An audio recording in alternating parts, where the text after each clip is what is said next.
Subscribe to our YouTube channel and press the bell icon to get the latest updates.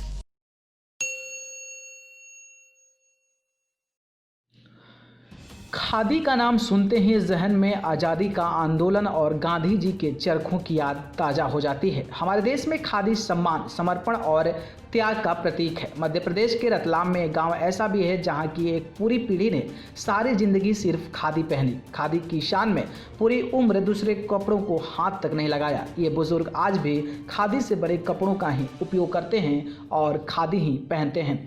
ये गांव रतलाम से 15 kilometre दूर बसा रूपाखेड़ा गांव है। यहाँ की वो पीढ़ी अब बुजुर्ग हो चुकी है। इसने आज़ादी के आंदोलन के दौरान अपने बड़े बुजुर्गों के कहने पर गांधी जी के आह्वान पर खादी अपनाई थी और ये आज भी गांधी जी के पद चिन्हों पर चल रहे हैं। ये बुजुर्ग आर्थिक रूप से खासे संपन्न है। देश में बड़े से बड़े ब्रांडेड कपड़ों की धूम मची है, लेकिन इन लोगों का लगाव सिर्फ खादी से है। महात्मा गांधी और विनोबा भावे से प्रेरित होकर गांव के इन लोगों ने पूरी उम्र खादी के कपड़े ही पहने। जी हाँ, गांधी जी की वही खादी जिसे 1920 के दशक में गांवों को आत्मनिर्भर बनाने के लिए एक बड़े स्वरोजगार के रूप में उपयोग में लाया गया था। हिंदुस्तान के बुनकरों को ठगी और कर्जदारी से बचाने के लिए खादी के चलन को बढ़ाया था। खादी के इस चलन को रतलाम के इस गांव की पूरी एक पीढ़ी अब तक अपनाए हुए है। रूपाखेड़ा गांव में खादी पहनने वाली ये ऐसे 6 बुजुर्ग हैं जिनका खादी के प्रति योगदान इनके जीवन में झलक रहा है।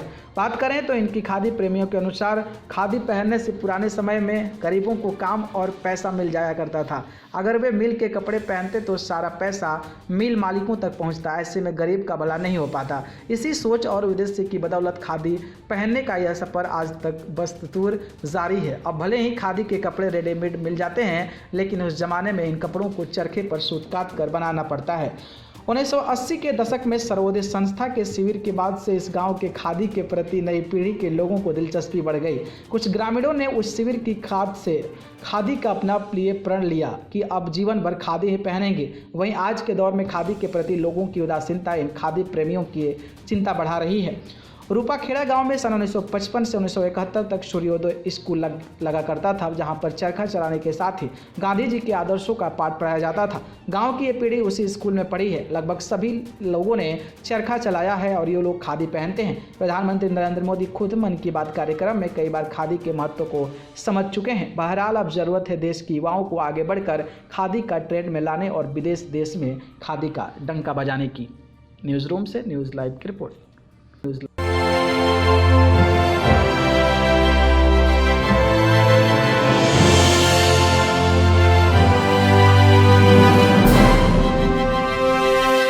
Subscribe to our YouTube channel and press the bell icon to get the latest updates.